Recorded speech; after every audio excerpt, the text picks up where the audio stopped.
Good afternoon. This is Cheryl at Sea Spirit Tarot, and I'm here with my Thoth.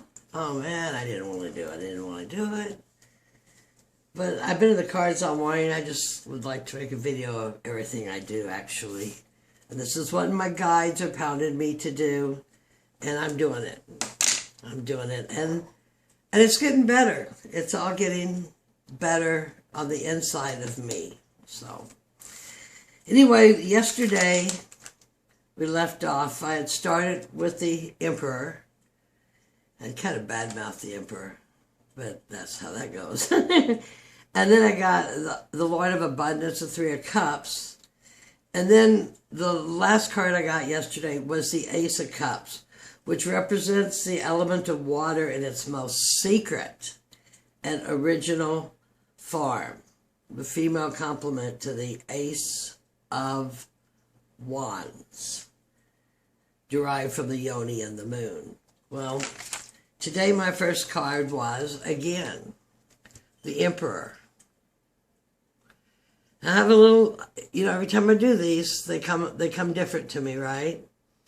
So here we have the Son of the Morning, the Chief among the Mighty. And when I say sun, it's S-U-N, sun. So this is Mars in Aries.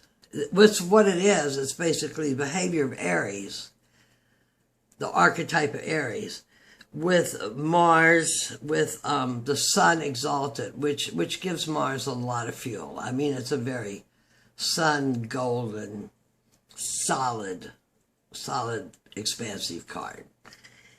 Energy in its most material form, with the idea of authority. Creative wisdom, the word exerted on organized man.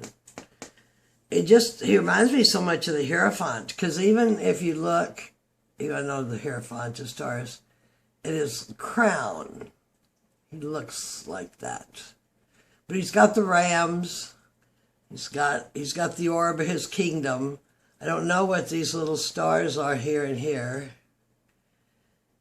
And then he's got the shield of which the eagles have met, like the Emperor and the Empress. So she is received so that he can manifest. And here we have the lamb lying down in peaceful pastures. But I think that this is coming back to me. I was a single mother, I was an abused wife, I was all this stuff. I mean, whatever my karma was coming here, it's just been, I am the absolute fool of poor choices, or I had a major crazy karma. Which actually, when all this South Node, Capricorn, Pluto stuff, it's like it busted loose. It's kind of a cool story. I started back to the cards. These cards have sat on the shelf for 6 years, and I gave them away. Okay, and then I started doing tarot cards, and a few weeks in, it says, one morning I did the spread, and it says, today is the end of your job. And it was like, yes, So all this busted loose for me, and I'm on a pretty forward drive to see where I'm going. So tempering the masculine energy, which, these are kind of general reads. I just draw 3 cards. I don't give intent. My intent is to go through the deck and learn the cards. But if I relate this to me, I need to temper my masculine, pushy, domineering side, because I've always had to be the Emperor. I could be the Empress too, but I had to use a lot of the Emperor energy. And that's what's happening in our right now. With all this world turn of this going into this new decade, we're going into a whole new life. And it is the patriarchy. It is the will, the mighty controlling will that is falling to the ground. And it's falling to the ground inside of us too. And then yesterday I'd gotten a 3 of Cups. But this time I got a 2 of Cups. See the 2 fish, the lotus flower, which grows, they say out of total junk, dirt. All the cups are abundant and overflowing. Lord of love. Now this is Venus in the first decan of Cancer. And Cancer is the most receptive sign. So this would be Venus, Aphrodite, and the moon. In the moon's house. She's in the moon's house. Okay? Water at its best and highest form. Lord of love under will, harmony of male and female in the largest sense. So here again, we're coming into more of a blending of, I'm going to call them male and female energies, because that's what they are. I mean, if you plug in an electric socket, it's a male socket and a female socket. I don't know how they're going to fix all that. Anyway, perfect and placid, radiating an intensity of joy and ecstasy. Just a beautiful card. The pink and the green, if you hold to the thymus, high heart, and the peak of the heart, and such a receiving card. Such a beautifully receiving card of balance. To go with to remind me that I am changing. I am changing.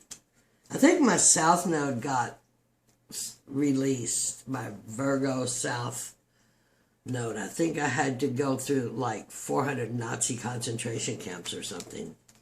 Anyway, the third card, of which I've gotten a few times, is Leo card. And for the, I love this because, you know, it's the sun rules it, but Uranus, which is expansive and electric and just envisioning, is exalted. And here we have the whore of Babylon, who has gone through, slayed the dragons of the seven heads, and now has not only is holding the grail, but is actually becoming a full grail of full surrender from the many lives that she has lived. And that too is a lot, this is strength. So it's another balancing card. If you read a lot of the books, it's balance, balance, balance. But I like this. It says, daughter of the flaming sword. Eventually we will come to a level of consciousness that only a level higher is the universal consciousness of the deity itself. So, Uranus in here.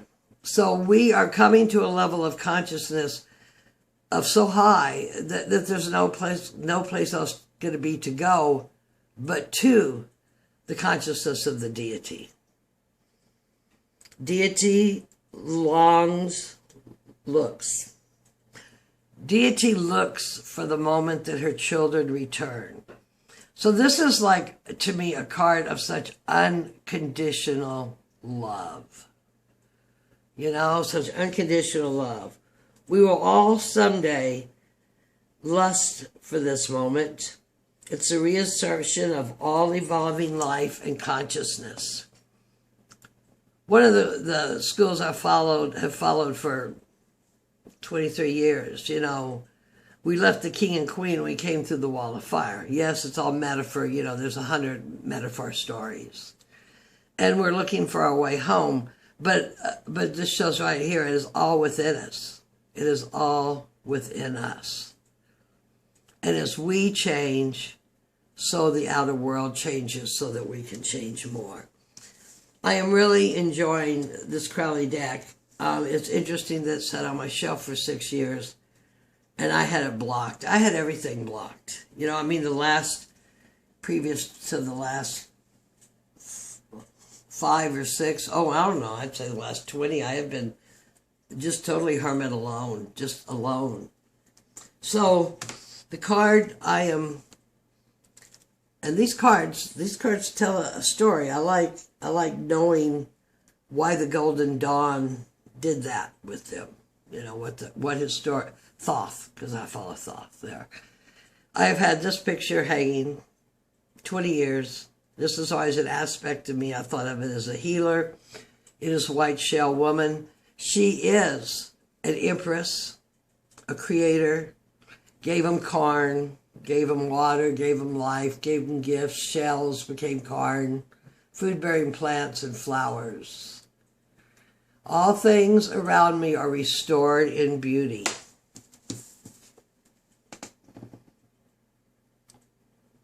Are, you know, just beautiful. And the other card I want to continue to highlight here is blueprint.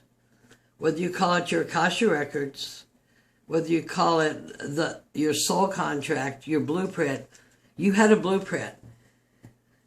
And some of it is held up. I should keep that up there because it's, some of it is held up by karma. And you knew you had to do this karma and be held up because it too is an experience. And part of it, sometimes it's activated by an illness. Your blueprint activates. Something of changes in your life. It can be a glorious, beautiful change, but usually when people actually start looking into their blueprint and trying to fix their blueprint is when something not so wonderful has happened. And I could be all wet on that, but that's the way it seems to me. So I am really enjoying learning about parts of myself as I go through this Thoth deck. And I love it. That to me, this is just like unconditional love, you know, love longing for itself, or whatever, as Rumi would say. So this is the quick Thoth lesson today. I'm going to run one more right on top of this, but not on top of the same video. Many blessings. Have a wonderful day. It is 70 degrees outside, partly sunny. I'm going to get my videos done and go take a bike ride. Love is the answer. Thank you if you sat through this. It's greatly appreciated. This is my job in retirement that my guides made me do.